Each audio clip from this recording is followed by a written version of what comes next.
మొట్టమొదటి factory outlet మన Mukunda jewellers లో అన్ని జ్యువెలరీపై ఉన్న వ్యాట్ కేవలం 2 to 12% మాత్రమే. No making charges. విచ్చేయండి ముకుందా జ్యువెలర్స్. మా నూతన బ్రాంచెస్ ప్రారంభం అతి త్వరలో జూబ్లీ హిల్స్ మరియు వైజాగ్. తెలంగాణకు సంబంధించినటువంటి ఇన్ఛార్జ్ కాంగ్రెస్ వ్యవహారాల ఇన్ఛార్జ్ మీనాక్షి నటరాజన్ వరకు అయితే చేరింది పాలకుర్తి పంచాయతీ. సో దీనికి సంబంధించి ఈ పాలకుర్తికి సంబంధించినటువంటి కొంతమంది కాంగ్రెస్ అసంతృప్తి నేతలు అయితే ఉన్నారు. అసలు ఎందుకు వచ్చారు మీనాక్షి నటరాజన్తో, వాళ్ళు ఏం మాట్లాడారు అనేది కూడా తెలుసుకునేటువంటి ప్రయత్నం అయితే చేద్దాం. సో అన్న, ఎందుకు వచ్చారు అసలు మీరు ఇక్కడికి? మీనాక్షి నటరాజన్ గారిని కలవడానికి కారణాలు ఏంటి? పాలకుర్తి నియోజకవర్గంలో గత సంవత్సరం నుంచి ఏం జరుగుతూ ఉన్నదంటే, ఒక ఎన్ఆర్ఐ అయినటువంటి వ్యక్తి ఝాన్సీ రెడ్డి గారు మా నియోజకవర్గాన్ని రావడం, వారిని ఎప్పుడైతే ముఖ్యమంత్రిగా ప్రపోజ్ చేసి వారి కోడలు టికెట్ ఇచ్చి పంపిస్తే 2023 ఎలక్షన్లో అందరు కష్టపడ్డ కార్యకర్తలు అందరు కలిసి వారిని భారీ మెజారిటీతో గెలిపించుకోవడం జరిగింది. ఆ క్రమంలో వారి బిహేవియర్ బాగలేక, వారి పద్ధతి మార్చుకోక, వాళ్ళ ప్రజా సంబంధాలు తెలుసుకోవాలనే ఆలోచన కూడా లేకుండా ఉంటే, అట్లా కాదండి ఇట్లా ప్రజలతోటి ఇట్లా ఉండాలని చెప్తే సీనియర్ నాయకులు అందరూ, నియోజకవర్గ సీనియర్ నాయకులందరూ కూడా ఇట్లా ఉంటే బాగుంటుంది, ఇట్లా ప్రజల్లో పోవాలని చెప్తే వాళ్ళందరినీ దూరం పెట్టింది. ఎవరైతే ప్రజల మధ్యలో ఉండాలి, ప్రజలతో అనుబంధంగా ఉండాలి, ప్రజలు మీకు ఓట్లు వేసినమ్మా, మీ మీద బాగా ఊహించుకున్నారు పాలకుర్తి ప్రజలు, 47,000 ఓట్ల మెజార్టీ ఇచ్చింది మీకు, కాబట్టి వాళ్ళకి సహకరించాలి, మేము కూడా అందరం అదే పనిలో ఉన్నాం, పని చేద్దామంటే ఆమెకు ఆ ఆలోచన లేదు. చాలా ప్రామిసులు చేయడం జరిగింది ఎలక్షన్ల ముందు, ఏ ఒక్క ప్రామిస్ కూడా నెరవేరుతుంది.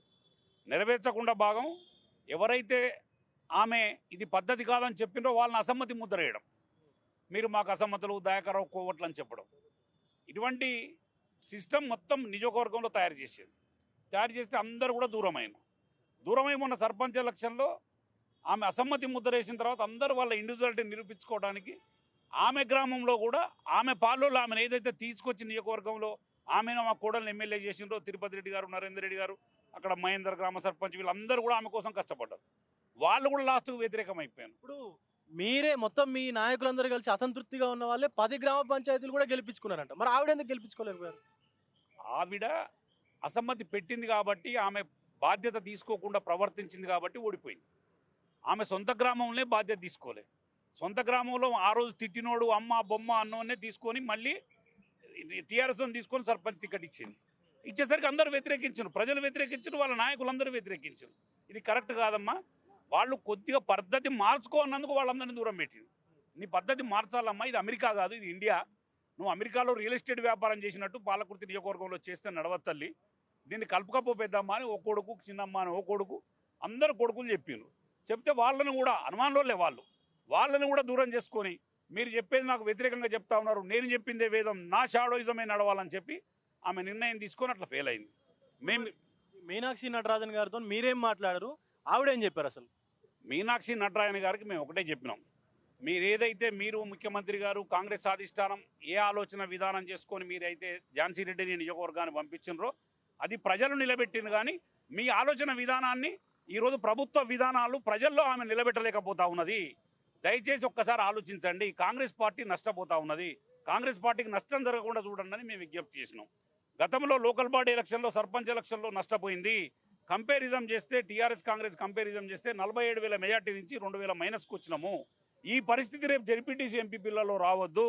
దయచేసి మేడం మీకు చెప్తా ఉన్నాం, చేతులెత్తి దండం పెట్టి చెప్తా ఉన్నాం, ఇప్పటికైనా పార్టీని కాపాడండి, ఆమె మోనోయిజాన్ని తగ్గియండి. ఆమె కూడా రిక్వెస్ట్ చేస్తా ఉన్నాం ఈ వేదిక ద్వారా, అమ్మ రేపు తొర్రూరు మున్సిపాలిటీలో 16 వార్డులు ఉన్నాయి, మీరు ఇదే పద్ధతిలో చేస్తే 16 వార్డులు పోతాయి.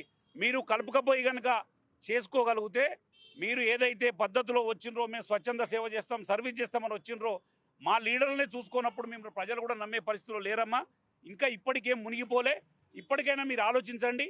అందరినీ కూర్చోబెట్టి, మరి పొంగులేటి గారి దగ్గర ఇన్ఛార్జి మంత్రి దగ్గర కూర్చోబెడతారా, మీనాక్షి గారి దగ్గర కూర్చోబెడతారా, వైఎస్ కుమార్ గౌడ్ గారి దగ్గర కూర్చోబెట్టి ఈ అసమ్మతి అనే నింద పోనించుకొని మీరు రాబోయే జెడ్పీటీసీ ఎంపీటీసీ ఎలక్షన్లో మీరు అన్నీ గెలుచుకునే ప్రయత్నం చేసుకోండమ్మా. మీరు వచ్చిన దృక్పథం వేరు, మీ లక్ష్యం వేరని చెప్పిండ్రు, ఆ దృక్పథం లక్ష్యం నెరవేరట్లేదు.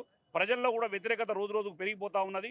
మేము కాంగ్రెస్ పార్టీ కార్యకర్తలుగా బాధపడతా ఉన్నారు, 40 ఏళ్ల నుంచి ఉన్న కాంగ్రెస్ పార్టీ నాయకులు కూడా బాధపడతా ఉన్నారు. మేము 2023 వచ్చినాం, అంతకన్నా ముందు ఉన్నటువంటి వీళ్ళంతా కాంగ్రెస్ నాయకులు చాలామంది ఉన్నారు, వాళ్ళందరూ కూడా మీ పద్ధతి మార్చుకోకపోయేసరికి బాధపడతా ఉన్నారు. ఇప్పటికైనా పద్ధతి మార్చుకొని కాంగ్రెస్ పార్టీ గెలవాలి. నేను ఝాన్సీ రెడ్డి వ్యక్తి గెలవాలని చూడకు దయచేసి, ఎందుకంటే ఝాన్సీ రెడ్డి మోనో, ఝాన్సీ రెడ్డి గుమస్తా, ఝాన్సీ రెడ్డి డ్రైవరో, ఝాన్సీ రెడ్డి మనిషి గెలవాలని చూడకు, కాంగ్రెస్ పార్టీ గెలవాలని చూసుకో ఝాన్సీ మేడం గారు మేము చెప్తా ఉన్నాం. కాంగ్రెస్ పార్టీ గెలిస్తే నీకు క్రెడిట్ పోతుంది మేడం. హరిప్రసాద్ మనిషి గెలిచినా, తిరుపతి రెడ్డి మనిషి గెలిచినా, నరేంద్ర రెడ్డి మనిషి గెలిచినా, కిషోర్ రెడ్డి మనిషి గెలిచినా పార్టీ వ్యక్తి అన్నారు మేడం. మీరు గెలిస్తే మీ వ్యక్తి అంటారు మేడం. ఎవరు గెలిచినా కాంగ్రెస్ పార్టీ అని చెప్పుకోండి మేడం. మీ ఈగోయిజం తోటి, మీ మోనోపాలిజం తోటి కనుక చేయడంలో ఫెయిల్ అయినరు. మళ్ళీ కూడా రేపు లోకల్ బాడీలో ఫెయిల్ కావద్దని నేను మీకు రిక్వెస్ట్ చేస్తున్నాం. ఝాన్సీ గారు, యశస్విని గారు, మేము మీనాక్షి గారు మీ మీద కంప్లైంట్ చేయడం, మిమ్మల్ని తీసేయమని చెప్పడం కాదు. పార్టీ నష్టపోతా ఉన్నది. గతంలో ఎప్పుడైనా మరి మీరు మాట్లాడారా ఝాన్సీ రెడ్డి గారితోనో లేకపోతే యశస్విని రెడ్డి గారితో ఇట్లా ఉన్నాయి మనకు ఇట్లా ఇబ్బందులు ఉన్నాయి కాబట్టి కూర్చొని మాట్లాడుకుందాం ఎప్పుడైనా మాట్లాడారా? పొంగులేటి శ్రీనివాసరెడ్డి గారికి మేము కంప్లైంట్ చేస్తే శ్రీనివాసరెడ్డి గారు యశస్విని రెడ్డి గారితో మాట్లాడి నన్ను, కిషోర్ రెడ్డి గారిని పంపించడం జరిగింది పాలకుర్తికి. మనసు చంపుకొని పోయి మాట్లాడితే కూడా ఎమ్మెల్యే గారు పాపం బాగా మాట్లాడింది, అంకుల్ కలిసిపోదాం, పని చేసుకుందాం అన్నది. ఆ అమ్మాయిని మేము తప్పు పట్టట్లేదు, నాకు ఆ బిడ్డ లాంటిది.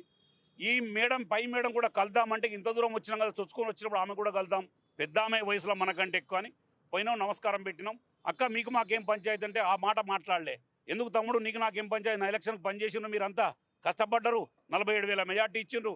ఇప్పుడు ఏమైనా చిన్న సమస్యలు ఉంటే మన ఇద్దరి మధ్యలో మాట్లాడుకుందాం తప్ప మీరు ఇట్లా చేయొద్దని చెప్తే అయిపోయేది. నన్ను ఇక్కడ విమర్శించినావు, నన్ను అక్కడ విమర్శించినావు, నువ్వు ఇది మాట్లాడినావు అని చెప్పి పంచాయతీ పెరిగింది. ఇద్దరి మధ్యన పెరుగుతూ లేచి రావడం జరిగింది. తర్వాత మళ్ళీ ఎవరు పిలగలే. మళ్ళీ శ్రీనివాసరెడ్డి గారికి చెప్పినాం. శ్రీనివాసరెడ్డి గారు చెప్తే కూడా శ్రీనివాసరెడ్డి గారు కూడా పెద్దలు ఏం చూస్తున్నారంటే ఎమ్మెల్యే, లోకల్ ఎమ్మెల్యే కాబట్టి ఎందుకు కాంగ్రెస్ ఎమ్మెల్యే కదా మనం ఎందుకు అంత తొందరపడొద్దని ఆలోచించారు. పెద్ద మనుషులు అందరూ చూసినారు, వేం నరేంద్ర రెడ్డి గారు, శ్రీనివాసరెడ్డి గారు అందరూ చూసినారు. ఈరోజు వారు కూడా హత్య అయిపోయినారు. ఈమె పద్ధతి మార్చుకోకపోయేసరికి మేము కూడా ఏం చెప్పాలో చెప్పి ఆస్తి వచ్చిందని మొన్న మా అసమ్మతి సర్పంచులు గెలిచినటువంటి సర్పంచ్ పొంగులేటి శ్రీనివాసరెడ్డి గారు, వేం నరేంద్ర రెడ్డి గారు శాలువాలు కప్పినారు. కప్పితే కూడా ఎందుకు కప్పినావని నిందిస్తా ఉన్నావు. నీకోసం పనిచేసిన వాళ్ళు, నీకోసం కష్టపడ్డోళ్ళు, నీకోసం కాళ్ళు పట్టుకున్న వాళ్ళు, అటువంటి వాళ్ళని కూడా ఈరోజు ఓర్చుకోలేకపోతా ఉన్నావు అంటే ఝాన్సీ రెడ్డి నువ్వు ఎవరిని ఓర్చుకోగలుగుతావు? ఒక్కసారి ఆలోచించమని కోరుతా ఉన్నావు.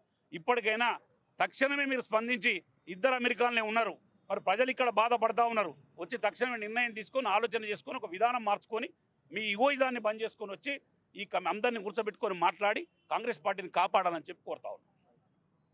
సో ఇటు పాలకుర్తి నియోజకవర్గంలో ఉన్నటువంటి అసమ్మతికి సంబంధించిన నాయకులందరూ కూడా ఒకటే చెప్తా ఉన్నారు, మా మీద ఎలాంటి అసమ్మతి ప్రకటించాల్సినటువంటి అవసరం లేదు, మీ ఎలక్షన్స్ కోసం మేము పనిచేసాం. అలాగే మొన్న జరిగినటువంటి స్థానిక సంస్థల ఎలక్షన్స్లో కూడా 10 సర్పంచ్లను మేము గెలిపించుకుంటే మీరు మీ సొంత నియోజకవర్గంలో అంటే మీ సొంత ఊర్లో కూడా సర్పంచ్ అభ్యర్థిని గెలిపించుకోలేకపోయారు. ఇదంతా కూడా నియోజకవర్గంలో పార్టీ పైన ఎఫెక్ట్ పడేటువంటి అవకాశం ఉంది కాబట్టి ఖచ్చితంగా దీన్ని సరి చేసుకొని ముందుకు వెళ్ళాలంటూ కూడా పాలకుర్తికి సంబంధించిన నాయకులు అయితే ఈరోజు మీనాక్షి నటరాజన్ గారిని కలిసి మాట్లాడడం అయితే జరిగింది.